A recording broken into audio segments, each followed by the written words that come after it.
ৰাতি মানে বিশেষ মানে ধুমুহাত মানে 2জন ব্যক্তি আহত হৈছে আৰু ঘৰটো সম্পূৰ্ণ চুৰমাৰে হৈছে। পকা ঘৰে মানে আধা পকা ঘৰে এইটো। কোনোমতে আৰু পৰিয়ালৰ মানে 2জন ব্যক্তিয়ে গুৰুতৰভাৱে আহত হৈছে। কিছু পৰিমাণে তো ঘৰটো চাইছে পৰিয়াল একেবাৰে দুখীয়া পৰিয়াল।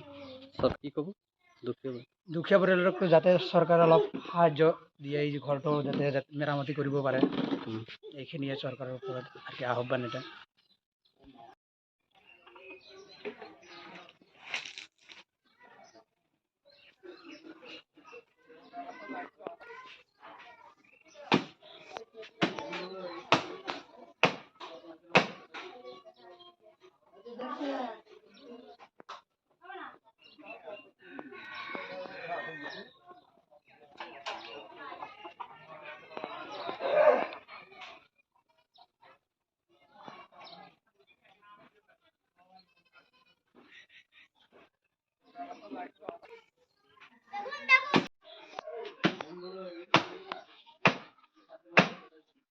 सेरफांगुरि फुंखा बाजार श'रुमाव होगासिनो दं ईद आरो बिहु धामाका अफार।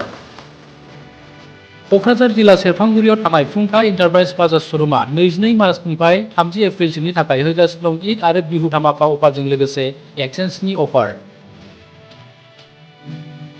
बाजाजनि बाइक लानो गोसो गुदुं सुबुंफोरा फुंखा एन्टारप्राइज बाजार श'रुमाव होनाय ईद आरो बिहु धामाका अफाराव फैनानै नोंथांनि गोसोनि लुबैनाय बाजाजनि बाइकखौ लांफैनो हागोन।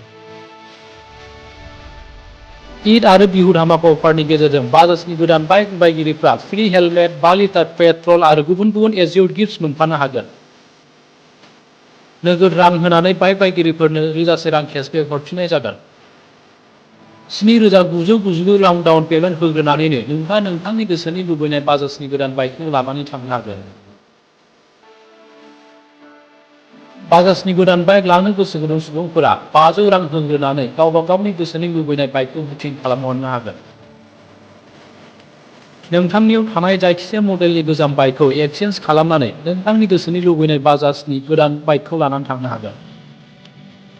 आबुंसिनै मिथिनायनि थाखाय 6003817191 नङाब्ला 7002240725 आरो 9101547892 मबाइल नाम्बाराव कल खालामनानै सुलु लानो हागोन।